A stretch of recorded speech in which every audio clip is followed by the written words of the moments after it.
They say love fades slowly. That's a lie. Sometimes, it vanishes like a warm breath on cold glass. There, then gone.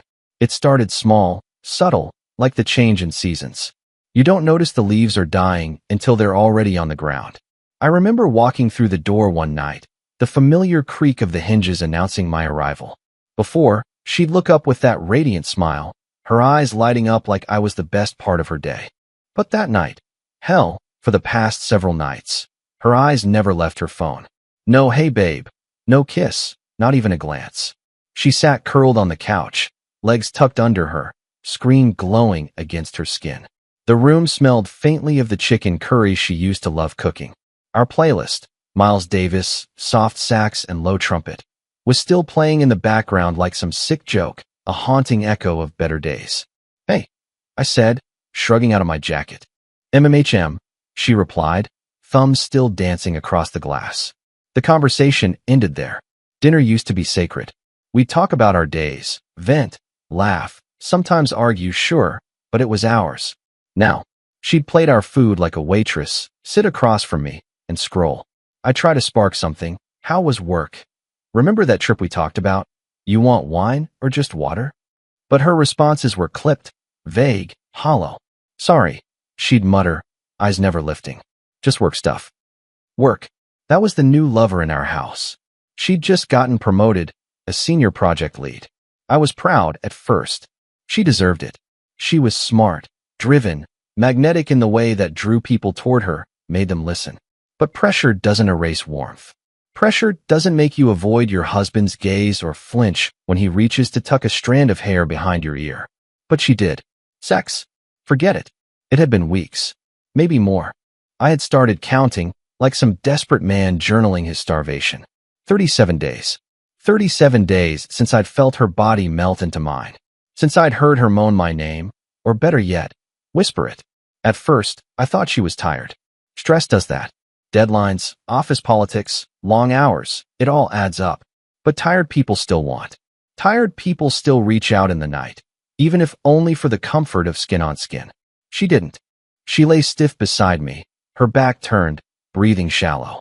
When I touched her waist, she shifted away. Not angrily. Worse, indifferently. Like I was some stranger who accidentally brushed against her in line. I stopped trying. The silence became our new language. We spoke through it. Through clinking forks, through the rustle of bedsheets, through the low drone of the TV. We were still married, still there. But we had become outlines of people, living in the same space, avoiding each other like a pair of ghosts too polite to admit they were dead. I started noticing the details. The small ones you miss when you're trying not to see. Her wardrobe changed. More sleek blouses, tighter skirts. She started wearing lipstick again, the deep red she used to put on when we'd go out dancing. Perfume, too. Not the warm, floral scent I bought her last Valentine's, but something sharper, musky. Not for me. The late nights became routine. Deadlines moved up, she'd say, not looking up from her phone. Can't help it. I'd nod. Say nothing. One night, I heard her laugh in the kitchen while she was on the phone. Not a chuckle, a laugh. A full, genuine, unfiltered laugh. I hadn't heard that sound in months. And the thing that gutted me wasn't that she laughed. It was that she still could. Just not with me. That was when the whisper started. That quiet, sick voice that lives in your gut and only comes out when you're lying to yourself. She's cheating. I tried to kill it. Rationalize it. She's just busy. She needs space. Maybe it's me. Maybe I've been distant too. But it grew louder each night she came home late. Each night, she gave me a hug with only one arm. Each time she typed and smiled at her phone, but couldn't look me in the eye. I started watching. Not her me. Watching how I walked, how I spoke. I stopped asking how her day was, stopped reaching out. I didn't want to see her recoil again. I didn't want to know what my touch meant to her now, if it meant anything at all. I started sleeping in earlier, faking sleep when she came to bed. Not out of spite, but to avoid the pain of pretending. I couldn't stand the feel of her sliding in beside me like nothing had changed. I missed her. Not the woman scrolling through texts at 9 p.m. The real her. The one who used to leave sticky notes on the bathroom mirror. The one who used to drag me to bed, even when I was exhausted. The one who used to giggle in the morning and ask for just 5 more minutes, wrapped in my arms. She was still there. Somewhere. I had to believe that. But each night that passed, I started to wonder if maybe, just maybe, I was wrong. Maybe she was already gone. It happened on a Tuesday. Funny how the biggest fractures of your life never happen on big days. Birthdays, holidays, anniversaries. No, they sneak up on you while you're wearing the same jeans you've had for years and eating leftovers from a plastic container. I remember the feel of the carpet under my feet, still slightly damp from the shampooing I did that weekend, hoping maybe cleaning the house could somehow fix what was broken between us. Hope's a funny thing. Sometimes it's the very thing that keeps you afloat. Other times, it's the anchor that drags you under. She was in the kitchen, back turned to me, in that fitted gray dress she never used to wear unless we were going out. She wore it to work now. The zipper ran straight down her spine like a line you could follow to the truth if you were brave enough. She was pouring herself a glass of wine. Not the sweet kind she used to enjoy with me on Friday nights, but that dry, sharp Pinot she said her colleagues preferred. I stood in the doorway, watching her body language. She moved like I wasn't there. Not like I was invisible, but like she had learned to erase me from her field of awareness altogether. That's worse. Hey, I said softly.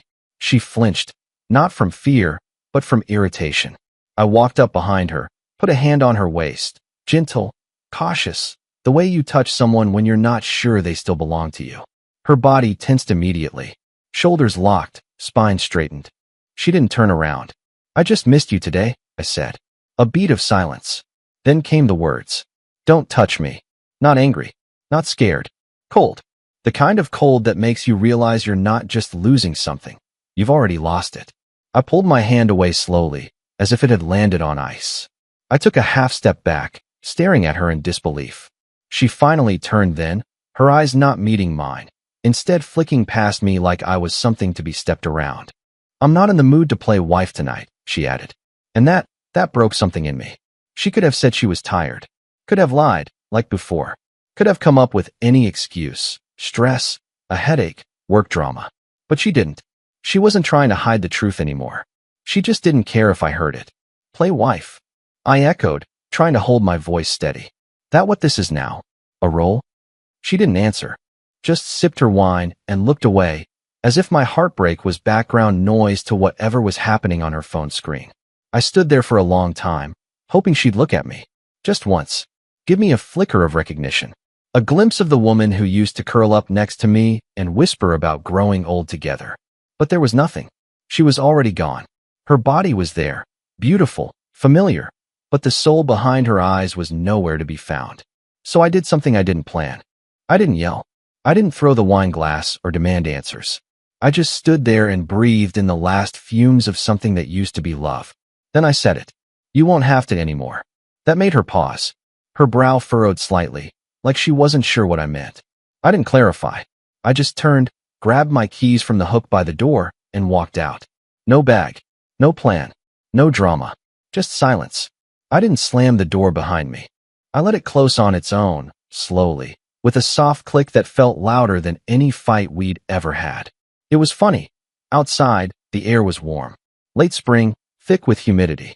The streetlights buzzed overhead, and I could hear kids laughing down the block, probably chasing fireflies. The world kept spinning. No fanfare. No fireworks. Just another man leaving a house that didn't feel like home anymore. I drove without direction. Ended up in the parking lot of a 24-hour diner we used to go to when we were dating. Back when we couldn't keep our hands off each other. Back when her touch was electric, not obligatory. I ordered coffee. Black. Bitter. Sat in a booth near the window and stared out at the empty street, letting the caffeine burn a hole through the numbness. She didn't text. Didn't call. And that, more than anything else, told me everything I needed to know. Because even if she didn't want to be touched, even if she didn't love me anymore, a part of me thought she might still care. But she didn't. Not even enough to wonder where I'd gone. I thought about the last time we made love. Not had sex, made love. There's a difference. It had been slow, soft, quiet. Her eyes closed the whole time. I remember wondering if she was imagining someone else. I didn't want to believe it then. Now, I'm not so sure. There were signs, weren't there? Missed phone calls. Weekend meetings. New lingerie she never wore around me. And the way she started showering at night again, when she used to prefer mornings. But I ignored them. Because sometimes it's easier to live in denial than to face the truth that the person you built a life with has been slowly tearing it down, brick by brick, from the inside out. That night, I didn't go home. I slept in my car. Driver's seat reclined, jacket over my chest, wallet in my hand like a security blanket. I watched the sun rise through the cracked windshield and realized something that both hurt and healed me. She didn't want to be my wife anymore. And maybe, just maybe, I didn't want to be her husband either. No slamming doors. No yelling. No screaming into pillows or breaking dishes. When I left, it wasn't dramatic. It was quiet, surgical almost. The kind of clean cut you make when you finally understand that patching things up would only prolong the bleeding. I went back the next morning while she was at work. The house was too quiet. I could still smell her perfume in the air, something woodsy and exotic. Nothing like the vanilla scent she used to wear when she'd come to bed wrapped in nothing but a smile. I stood in the foyer for a long moment, taking in the details. The worn leather couch where we binge-watched half a dozen shows together. The photo wall she curated like an exhibit, smiling beach trips, snowball fights, clinking wine glasses on anniversaries. All of it a museum of a life I no longer belonged to. I didn't pack much. Just the essentials, a duffel bag with a couple changes of clothes, my laptop, a few personal files, and my toothbrush. I considered taking our wedding album, but what would be the point? Those smiles belonged to people who no longer existed. I didn't leave a note. I didn't text her.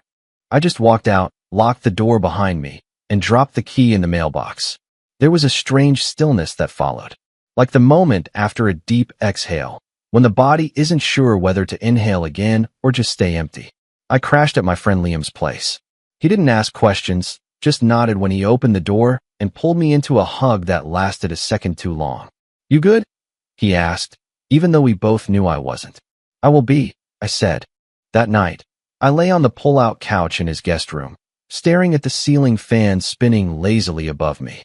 No cold shoulder beside me. No tension in the sheets. Just still air and space. And peace. Unexpected, unfamiliar peace. I hadn't realized how heavy it had all become until I finally set it down. I started waking up earlier. Not because of an alarm. Because my body didn't dread the day anymore. I didn't have to tiptoe around moods or decipher cold silences over breakfast. Liam would leave for work early, and I'd sit in the kitchen with my coffee, watching sunlight crawl across the tile. I started reading again, catching up on podcasts. I even went for a run one morning. My legs burned, my chest ached, but it felt good to sweat for something other than holding a marriage together. She didn't reach out. Not that day, not the next. And with every hour of silence, my heart got a little quieter too. I found myself remembering things I hadn't let myself process before, like the way her eyes never lingered on mine anymore. Or how she started sleeping in separate pajamas, even in the summer. Like she wanted to armor herself against my touch. One morning, I sat on the guest bed with my phone in hand, thumb hovering over her name. The photo beside her contact was from our honeymoon, her hair wind-whipped, laughing in that yellow sundress. I used to love that picture. Now it looked like a ghost. I didn't call. I couldn't. I wasn't sure what I'd say. Why did you stop loving me? Was there someone else? Was I not enough? And worse, what if she said, "Yes, I stopped. Yes, there is. No, you weren't." So I let the silence stand. The first message came 3 days later. "Hey, where are you?" No apology. No panic. Just that cold, clipped tone I'd grown so used to. Like I'd just gone out for milk and forgotten to come back. I didn't answer. Later that night, another ping. "Are you okay?" I turned the screen over and set it on the nightstand. I didn't know her that anymore. I didn't know her comfort for the consequences of her detachment. That's the thing people don't talk about when it comes to love dying. It doesn't explode. It erodes. Quietly, cruelly. One small indifference at a time. And now that I was out of the fog, I could see it all so clearly. She stopped being my partner a long time ago. This wasn't just about sex, or coldness, or the suspicion I hadn't voiced yet but couldn't shake. This was about absence. About knowing the person beside you no longer cares if you're there. And still, part of me missed her. Or maybe I just missed what we used to be. There were good years. Full ones. Nights wrapped up together, whispering about nothing, our fingers tangled under the sheets. Sundays spent reading beside each other in companionable silence. Her head on my chest. My lips in her hair. But nostalgia is a liar. It cherry picks the good and leaves out the nights I lay awake wondering why she'd rather sleep than speak to me. Or the birthdays she forgot. The anniversaries she brushed off with a generic card and a forced smile. Liam had stocked his fridge with the basics: eggs, bread, beer, and sympathy. He'd ask if I needed anything, if I wanted to talk. Sometimes I did. Most times, I just shook my head. Talking felt like digging through a wreckage I wasn't ready to clean up yet. On day 5, I opened my laptop to get some work done and found an old email she sent me 2 years ago. It was short, sweet. Just a random Tuesday message that said, "I love you. Just wanted you to know. Today, tomorrow, always." I read it 3 times before deleting it. Always was a lie. She loved me once, but not anymore. And that was the moment I realized, no matter what came next, I could live without her. I didn't need to win her back. I didn't need to prove I was worth staying for. I just needed to start breathing again on my own. And for the first time in what felt like years, I could. I wasn't looking for proof. By the time I left, I had already accepted that the woman I married wasn't mine anymore. She had withdrawn so completely, so deliberately, that it didn't matter whether another man had touched her yet. Emotionally, she was gone. Still, evidence has a funny way of finding you when you stop chasing it. It started innocently enough. An old buddy of mine, Tyler, invited me out for drinks. He was one of the few people I hadn't told about the separation, mostly because I didn't want the looks. You know the ones, pity mixed with curiosity, that urge people have to dissect someone else's unraveling from a safe distance. But that night, I just wanted to drink, forget, and maybe laugh a little. The bar was loud, dimly lit, full of people trying too hard to escape their own realities. Tyler slid me a beer across the table and raised his own in toast. "To starting over," he said, a little too casually. I blinked. "What?" He tilted his head, confused. "I heard you and Leah were taking some time apart." My stomach sank. "From who?" He hesitated. "Friend of a friend. Jess, remember her? She used to work with Leah before she got promoted." I nodded slowly.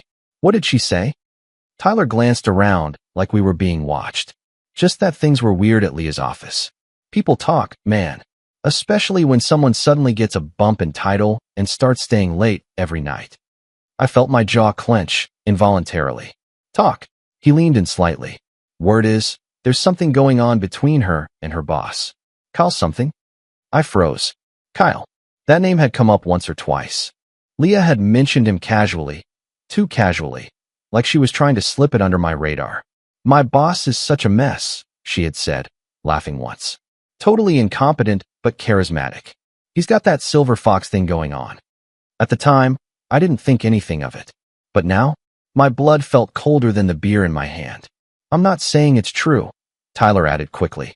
"It could just be office gossip. But Jess said she's seen them out together. Alone. After hours." I didn't respond.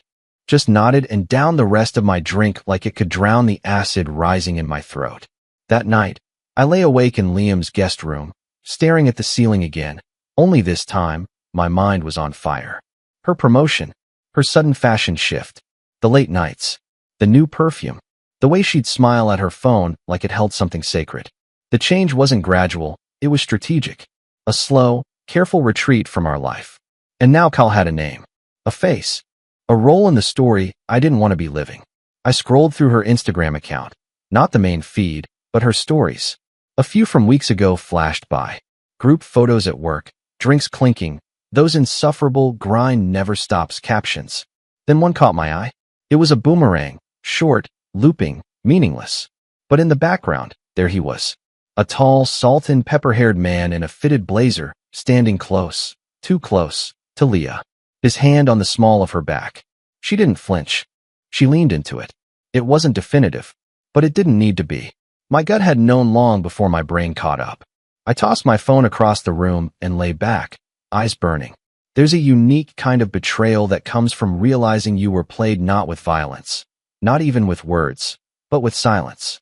That every touch, every glance, every "I'm just tired" was part of a slow-motion exit you were never told about.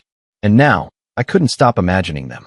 At work, in hotel bars, her laughing, that same genuine laugh I hadn't heard in months, pouring it all into someone who wasn't me.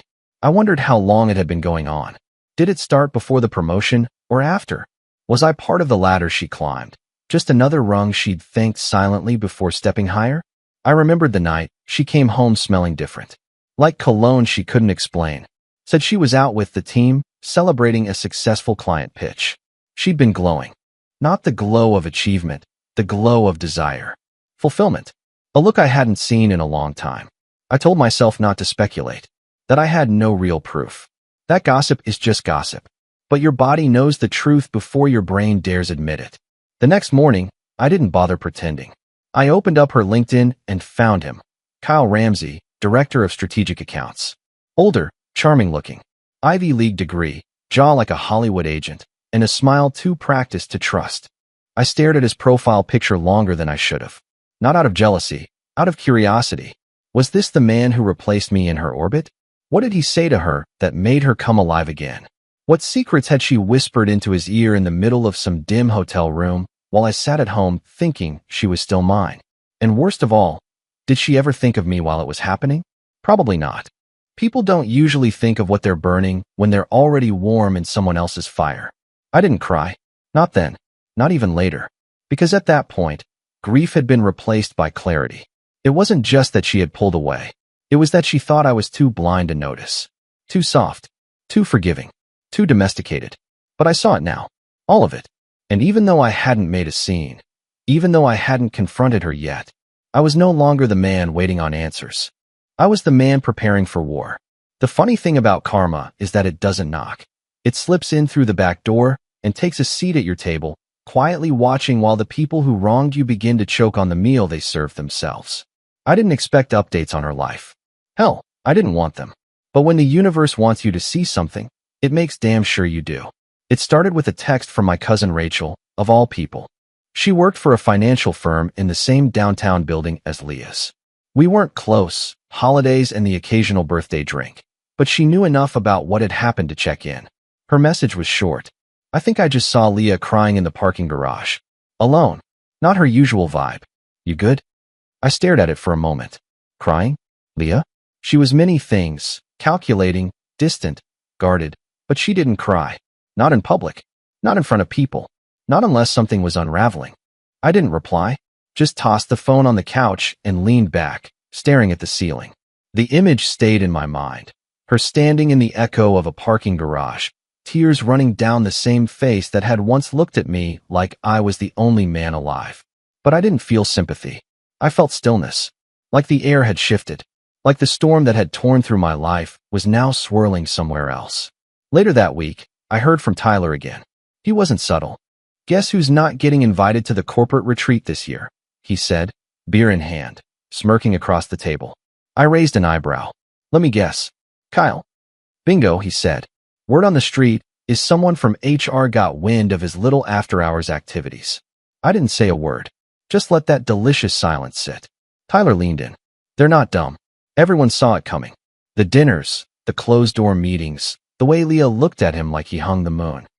My stomach twisted at that, because once, that look belonged to me. Anyway, he added, looks like the company's distancing itself from him. Fast. No official fallout yet, but the vibe? It's different. I took a sip of my drink. And Leah? She's not doing great. I mean, she still looks put together, always does, but you can tell. She's jumpy, not smiling. Eyes always scanning the room like she's waiting for the floor to fall out from under her. That hit deeper than I expected. Because I knew that feeling. I lived it, day after day, trying to understand why love had suddenly become a language I no longer spoke. Now it was her turn. I didn't celebrate, didn't gloat. But I won't lie, I felt it.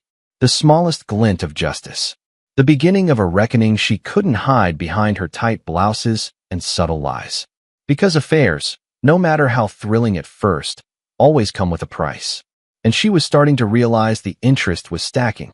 I heard more over the next couple of weeks. Whispers from mutual friends, ex-coworkers. Bits and pieces. She looks tired. She snapped at Jen during a meeting. She's not Leah anymore. I knew why. She'd gambled stability for sparks. Security for lust. A husband who would have died for her. For a man who saw her as a temporary distraction. And now, it was all turning to ash. I imagined her trying to call him late at night, only to be met with silence. I imagined her scrolling through old texts, reading his sweet nothings, trying to figure out where it all went wrong. And worst of all, I imagined her realizing that while she was breaking us, she was never building anything real with him. That's the part people never talk about. The emptiness that comes when the fantasy ends. The affair isn't thrilling anymore when the adrenaline fades and you're left staring at someone who doesn't know your soul, your scars, your story. Someone who was only ever in it for the chase. And now, from what I was hearing, he wasn't even chasing anymore. He'd started entertaining other women at work. Younger, newer, uncomplicated. Leah had made herself available, vulnerable, and in doing so, lost everything she once took for granted. She burned the bridge and then realized the other side wasn't a paradise, just another cliff. I went for a walk one night, earbuds in, the city buzzing around me.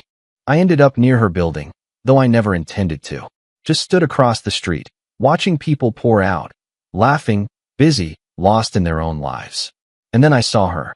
Hair in a tight bun, makeup flawless, heels tapping the pavement with that signature confidence of hers.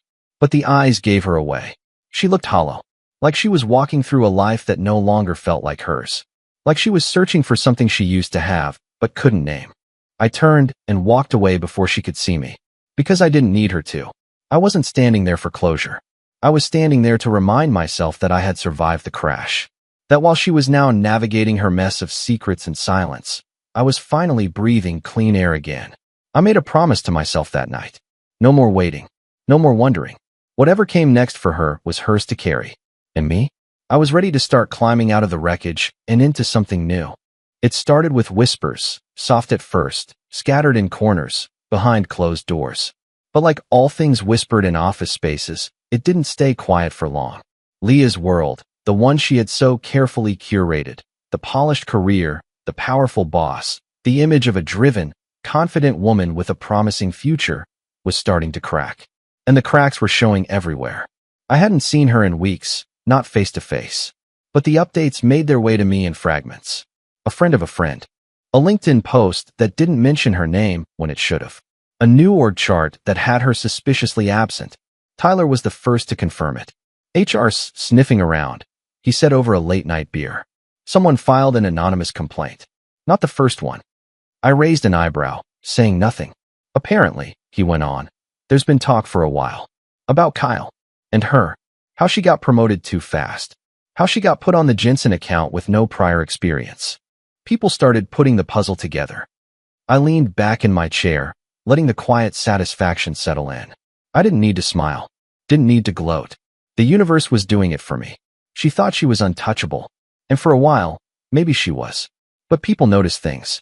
The long meetings behind closed doors. The way she started dressing a little sharper. The late nights that always seemed to line up with his calendar. She gave up a marriage for that illusion of power. She stepped on something real for something borrowed. And now the foundation was shaking. Tyler kept talking. Rumor is she's been pulled from a few projects. No official demotion or anything, but she's not looped in anymore. He paused, as if weighing the next part. She looks bad, man. Tired. Worn. You ever seen someone who's trying to hold everything together, but you can tell they already know it's falling apart? I had. I lived that. But the difference was, I had earned my pain. I gave everything before I broke. She, on the other hand, was starting to reap what she'd sown. The irony didn't escape me. When I first left, she barely reacted. Cold. Detached. Like I was a pair of shoes she outgrew. But now the silence was surrounding her. I heard she stopped going to lunch with the team. That she walked the halls with her head down. That even Kyle had gone quiet. No more inside jokes. No more lingering touches. Apparently, he was already whispering in someone else's ear. I can't say I was surprised. Men like him don't change. They just rotate. Find new, shinier toys to play with until the next opportunity arises. Leah wasn't special to him. She was convenient. And now that convenience was becoming a liability. I wondered if she ever saw it coming. If she ever stopped to consider that she wasn't replacing me with someone better, she was just renting someone available. But the real kicker came 2 weeks later. I was at a cafe downtown, just catching up on emails, when a former colleague of hers, Jenna, walked in.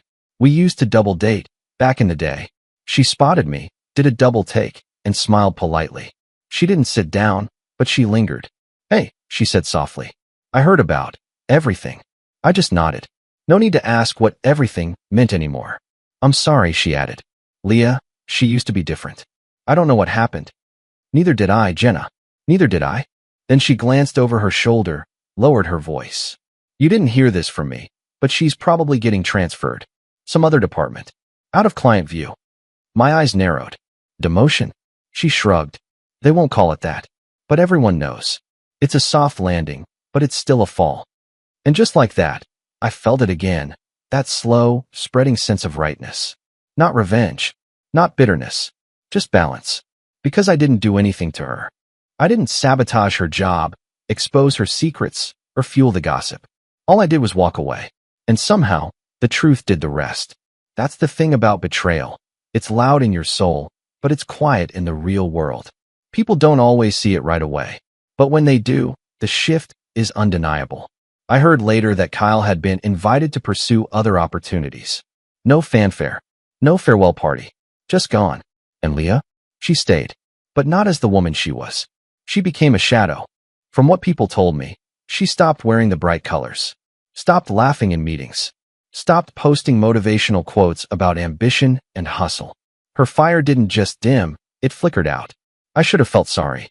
Maybe a small part of me did. But mostly, I just felt free. Her unraveling wasn't something I celebrated. It was just confirmation. That I wasn't crazy. That my pain was real. That the woman who left me cold wasn't thriving without me. She was crumbling under the weight of her own choices. Meanwhile, I was finding peace in the little things again. Waking up without dread. Eating alone without feeling lonely. Listening to music and remembering who I was before she turned my love into an inconvenience. My phone buzzed one night. A number I hadn't saved but still recognized. I didn't answer. Instead, I turned up the volume on the record player. Let the vinyl spin its way through another song. Something bluesy, something raw. Something that reminded me I was still alive, still standing. While she was surrounded by the silence she built, brick by brick, lie by lie. And it was finally starting to echo. The first call came at 8:43 p.m. on a Thursday. I was on the balcony at Liam's place, a whiskey in one hand, the city lights humming below. My phone buzzed on the table, and when I saw her name light up the screen, it felt like a ghost was calling. Leah. Not wife. Not love. Just her name, plain and unfamiliar, like a stranger who used to live inside my life. I didn't answer. Not because I was angry. Because I had nothing left to say. The call rang through. Then a second. Then a third. I muted the phone and sat back, watching the skyline blur into a river of orange and gray. I half expected her to give up. Leah never chased. She was used to being chased. But the next night, the calls came again. One at 9:02. One at 9:27. One just past midnight. Then the voicemail started. The first was short, clipped. Hey, can you call me? The second came later, and her voice cracked halfway through. I don't know what's going on. You just left, and I get it, okay? I do. But can we please just talk? I listened to the third one all the way through. She sounded small, broken in a way I hadn't heard since her mother's funeral. There was no anger, no edge, just a slow bleed of desperation. I miss you, she whispered. I didn't mean to lose you. I didn't think it would be like this. She paused. I was stupid. That part didn't sting. Not like I thought it would. If anything, it sounded overdue, like a confession that had waited too long to surface. I didn't reply, because you can't pour water back into a shattered glass and expect it to hold. Over the next week, the messages kept coming. Like clockwork. Sometimes she called during the day, like maybe I'd answer from habit. Sometimes late at night, like the silence of the dark made her braver. The words shifted, from apology, to pleading, to anger, to longing, and back again. You could have fought for us. That one stayed with me, because she said it like I hadn't already done that for years. Like I hadn't stayed when she shut me out. Like I hadn't reached for her 100 times only to be pushed away. I remembered every night I lay next to her, listening to her breathe, wondering who she was dreaming about. I remembered every time I touched her and she turned away. I remembered all the dinners where I ate alone across from her body while her soul was somewhere else. But no, I didn't fight hard enough. Her calls started to bleed into my days. Not because I answered, but because they kept piling up. A new voicemail, a new text, a new wave of words trying to rewind the clock. We can fix this. I just want to talk. Can you meet me? Please. It would have broken me once. A month ago, even a week ago, I might have caved. I might have sat across from her at a cafe, heart wide open, waiting for her to say the right thing, to cry the right tears. But I didn't feel weak anymore. I felt something else. Strong. Centered. Still. Because when someone's been starving you for affection, their sudden feast of apologies doesn't nourish you. It insults your hunger. One afternoon, while I was at the gym, I came back to 10 missed calls. 10. One voicemail was 3 minutes long. I didn't listen to it. Instead, I stared at her name and realized how much lighter my life felt without her in it. Not because she was a monster, but because I had been shrinking to fit into a love that no longer had room for me. And now, finally, she felt that emptiness too. She was reaching into a space where I used to be and finding nothing. I changed my number that week. Not out of spite. Out of necessity. Her regret was no longer my responsibility. Her guilt, her grief, her sudden clarity, they belonged to her now. I'd carried enough for both of us. And yet, there was a part of me that still played out the what-ifs. What if she had come to me sooner? What if she had broken down before I did? What if she had looked me in the eyes, even once, and said, "I choose you," before it was too late? But that's the thing about time. It only moves in one direction. And the past, no matter how loud, doesn't get a say in your future. The final message she sent was a photo. It was from our honeymoon. Portugal. The sun was setting behind us. Our bodies tangled in a hammock, both of us mid-laugh. I remember that day vividly. We'd made love that morning. Slow, unrushed. Then walked the beach barefoot, drank too much wine, and made plans for a future we truly believed in. She captioned the photo with just one word. Us. I stared at it for a long time. Not because I wanted to go back, but because I wanted to remember that I wasn't crazy. We had been real. She just stopped being real with me. And now, she wanted to claw back into something she had already buried. But you can't exhume love and expect it to smell like roses. So I deleted the message, blocked the number, and sat in the stillness of my own resolve. Because the desperate calls weren't about love. They were about loss. And the truth was, I wasn't the one who lost. It was a Wednesday night when she finally showed up. I hadn't heard from her in almost a week. No calls, no texts, no attempts to pierce the silence. I assumed she had finally given up, or at least accepted that the door she once slammed shut behind her was no longer open. But pain has a way of looping back when people start drowning in their own decisions. I was just getting back from the gym. Shirt damp, headphones still in, sweat drying on my neck. I turned the corner toward Liam's apartment and saw the silhouette first, leaning against the brick wall just outside the door, arms crossed, head down. It was her. And for the briefest second, the old reflex kicked in. My heart skipped. My legs paused. I remembered the way her body used to feel pressed against mine. The scent of her shampoo. The way she used to smile at me like I was the only man on earth. But the second passed. And then I remembered everything else. She looked up as I approached, and I could tell she'd been crying. Her mascara was smudged, lips trembling, eyes swollen like she hadn't slept in days. "Hey," she said, voice barely above a whisper. I didn't respond. Just unlocked the door and held it open behind me. She followed. I walked into the living room and tossed my gym bag to the side. Liam was out of town for a few days. I was alone, and she knew it. That wasn't an accident. When I turned around, she was standing in the middle of the room like she didn't know where she belonged.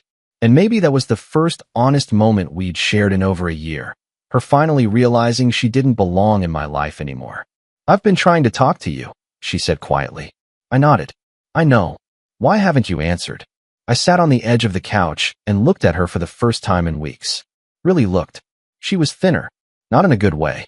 The tailored elegance she once wore like armor was gone. Now she just looked like someone trying to hold herself together with tape and apologies. "Because I don't think there's anything left to say," I said. Her lips parted, then closed again. She crossed her arms, defensive. "You think this has been easy for me?" I almost laughed. "No," I said, "but you made it look that way." She stepped closer. I was confused, okay? I didn't know what I wanted. Everything was changing so fast, and Kyle, I held up a hand. "Stop." Her eyes widened slightly. "I don't want to hear about him," I said. "Not now? Not ever." She stood frozen, like a child caught in a lie too big to explain. "I made a mistake," she said, voice cracking. I thought. I don't know what I thought, but it wasn't supposed to go like this. I leaned back, arms folded across my chest. You didn't just make a mistake, Leah. You made a choice. Repeatedly.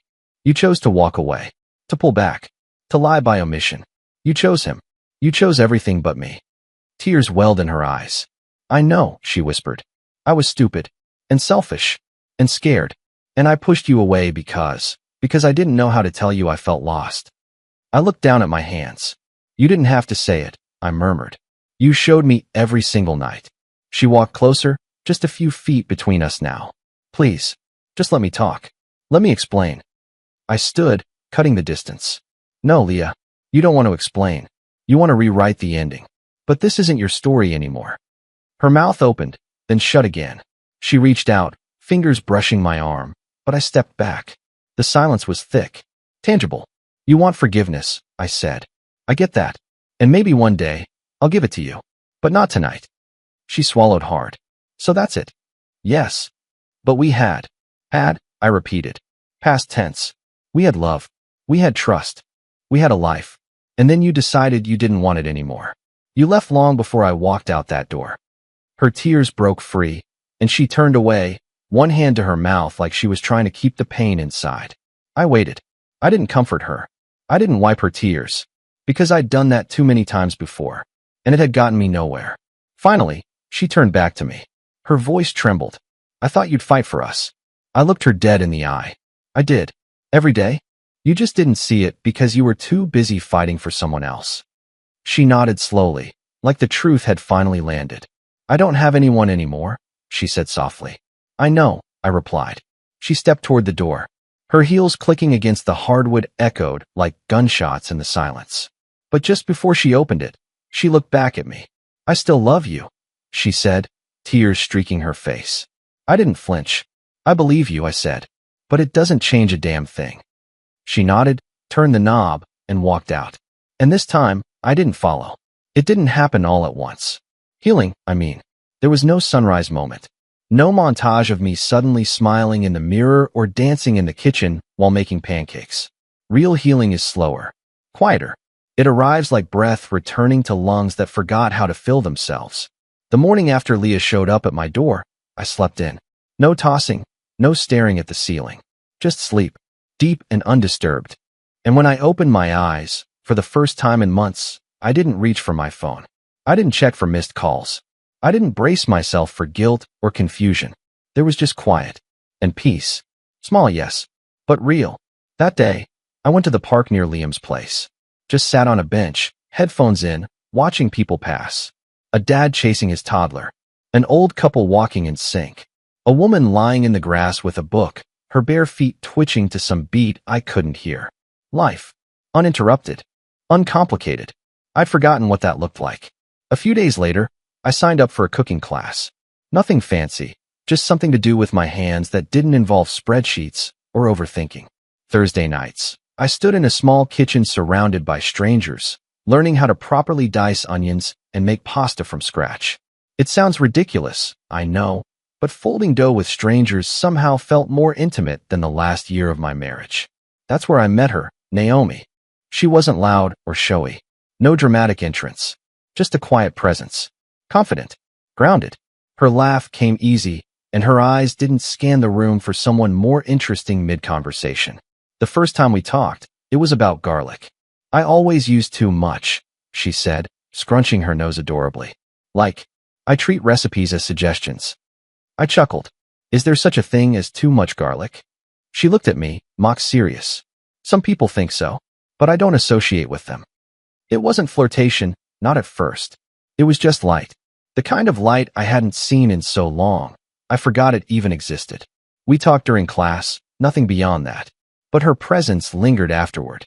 In the way I smiled on the walk home. In the playlist I made the next morning. In the way I stopped thinking about Leah. One Thursday, after class, she asked if I wanted to grab coffee. I paused. Not because I didn't want to, but because it felt like the first page of a new book. And I hadn't finished grieving the last one. But I said yes. And it wasn't a date.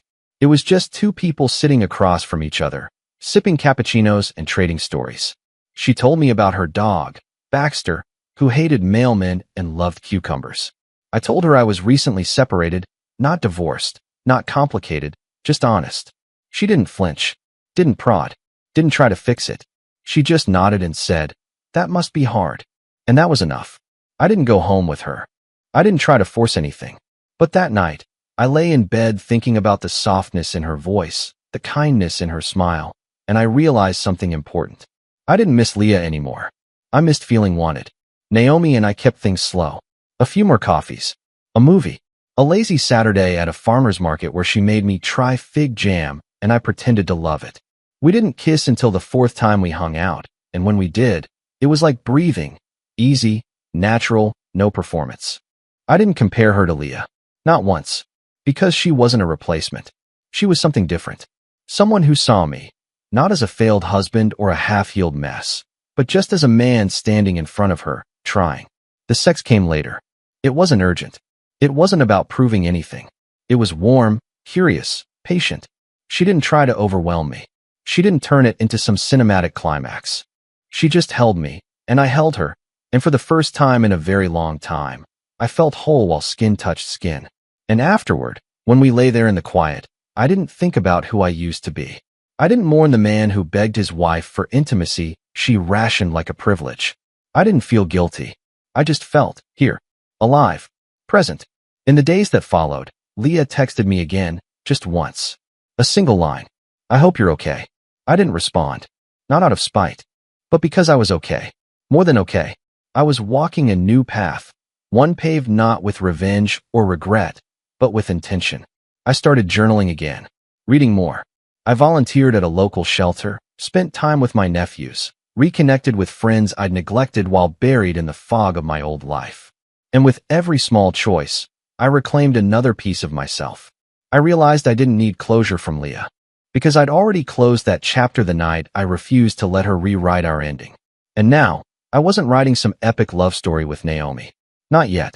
But I was writing something. And it felt real. It felt honest. It felt like the beginning of a life where I didn't have to shrink to be loved. A life where I didn't wake up wondering if I was enough. I didn't just survive the betrayal. I outgrew it. It started with her name being removed from the project website. I didn't look for it. It found me. An ad for her company's new campaign showed up on my feed. One of those targeted posts that try to convince you the algorithm knows your life. The design was sleek, professional, polished. I tapped out of instinct. Not curiosity. Not bitterness. Her name wasn't listed. Once, she'd have been at the center of it. Director of Client Strategy. The face behind the presentation. The voice that closed the deal. Now, vanished. I didn't feel joy. I just felt still. A week later, Tyler texted me. "She's officially done. Word is she got walked out." I stared at the message for a long time. Not because it shocked me, but because it didn't. She had built her image like a house of cards, leaning on charm, borrowed power, and the illusion of control. But affairs have a way of turning reputations into liabilities, especially when they play out in boardrooms and behind closed office doors. From what I heard, it wasn't a dramatic firing. No shouting match. No meltdown. Just a quiet meeting in HR. A signed agreement. And a cardboard box.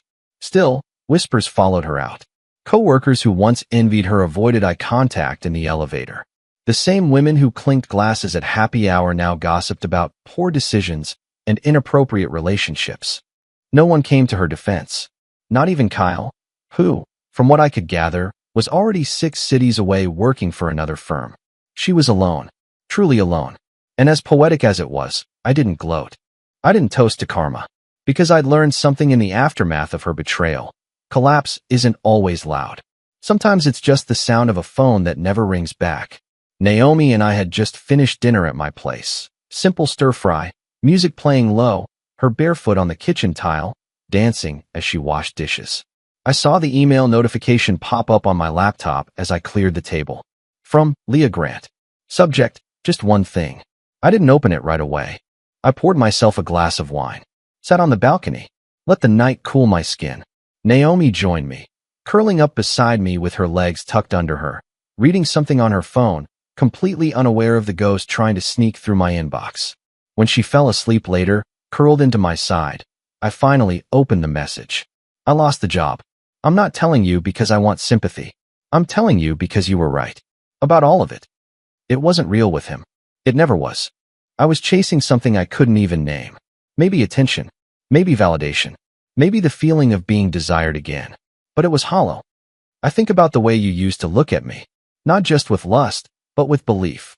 Like I could be anything. That kind of love. I didn't realize how rare it was. And now, it's quiet all the time. Even when I'm with people, it's quiet. I go to sleep thinking about all the things I should have said. All the times I should have turned back instead of pushing forward. I don't know what I expected from this email. Maybe just to be seen. One more time. You don't have to reply. I know you're gone. But I wanted you to know, I finally understand what I lost. I didn't cry. I didn't smile. I just closed the laptop. Because that was the thing she never understood. Being seen isn't a request you get to make after you've gone invisible on someone else for years. That same night, Naomi stirred in her sleep. She murmured something incoherent, then wrapped her arm tighter around me. And that simple act, unscripted, unconscious, real, was worth more than every grand apology Leah could ever send. I heard from Rachel again a few days later. She'd run into Leah at a grocery store.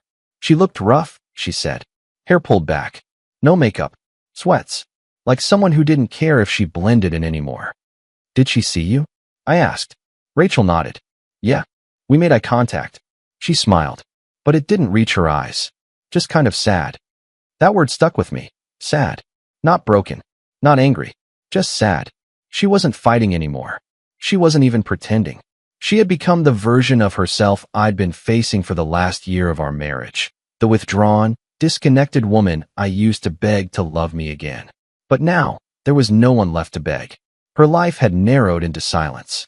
And the saddest part? She'd done it to herself. She had every opportunity to turn back. Every chance to choose differently. Instead, she watched me walk away and gambled everything on a fantasy. And now, the cost was written across her face. No job. No man. No reputation. Just memories she couldn't fix and a silence she couldn't fill. I didn't hate her. Not anymore. I just hoped she eventually found peace with her choices. Because I already had. It ended the way most things do. Not with fire. Not with fury. Just silence. No final argument. No grand apology at my doorstep. No dramatic text full of last-ditch declarations. Just nothing. And that's how I knew it was really over. I didn't notice the silence at first. It crept in slowly, like morning light through closed blinds. 1 week passed without a message. Then 2. No calls. No emails. No sightings. The world grew still, and where Leah's name once echoed in every corner of my life, there was now only space. Clean. Open. Mine. I could have blocked her months ago. I almost did, after her last message. But something held me back. Not hope. Not pain. Just curiosity, maybe. The same curiosity that lingers after a storm. Will it come back? Will it rain again? But nothing did. And eventually, I realized the forecast had changed.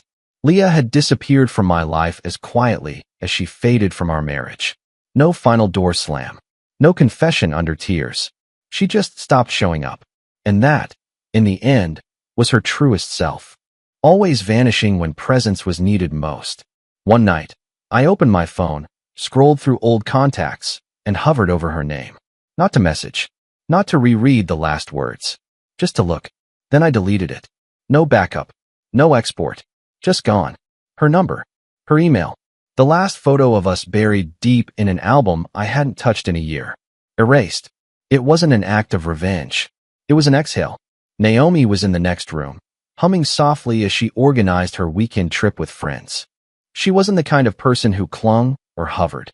She moved through the world gently, like she knew how heavy it could be and chose not to add to it. She asked once, only once, if I still thought about Leah. I told her the truth. Sometimes, I said, not because I miss her, but because I survived her. Naomi didn't press. She just nodded and reached for my hand. That's how I knew she was different. She didn't need to compete with my past. She just chose to walk beside me in my present. One morning, I ran into someone who didn't know. An old friend from college, in town visiting family. We grabbed coffee, caught up on life, laughed about the dumb things we used to do. Then he asked, "So, how's married life?" I took a sip of my drink. Smiled. Over. His eyes widened. Shit, I had no idea. What happened? I considered telling him. About the distance. The coldness. the affair, the unraveling. But instead, I just said, she wanted something else. And that was enough. Because the specifics didn't matter anymore. Not to me. Not to anyone who didn't live inside the walls of that slow collapse. The truth was simple. She gambled everything for nothing. And I had finally stopped keeping score. A few weeks later, a mutual friend mentioned Leah in passing. She's moved, they said. Left the city. No forwarding info. Just packed up and left. I nodded, not surprised. People do that sometimes. When the wreckage piles too high, they think a new zip code will clear the slate. But it never does. Because you can't outrun your reflection. She could move. She could change jobs, hair, cities, names. But the silence would follow her. Because it wasn't mine anymore. It was hers. I walked home that night through quiet streets, city lights blinking against the dusk. The world felt soft again. Not innocent. Never again. But full of possibility. The version of me that begged, pleaded, questioned. He was gone. And in his place stood a man who understood his own worth. A man who didn't need someone else to validate his value.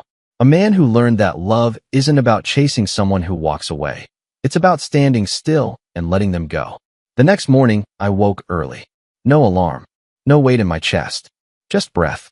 Naomi rolled toward me, her hand finding mine beneath the sheets. She didn't ask questions.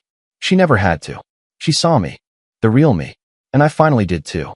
Later that day, I sat down at my desk, opened a blank document, and started writing. Not about heartbreak, not about betrayal, but about beginning.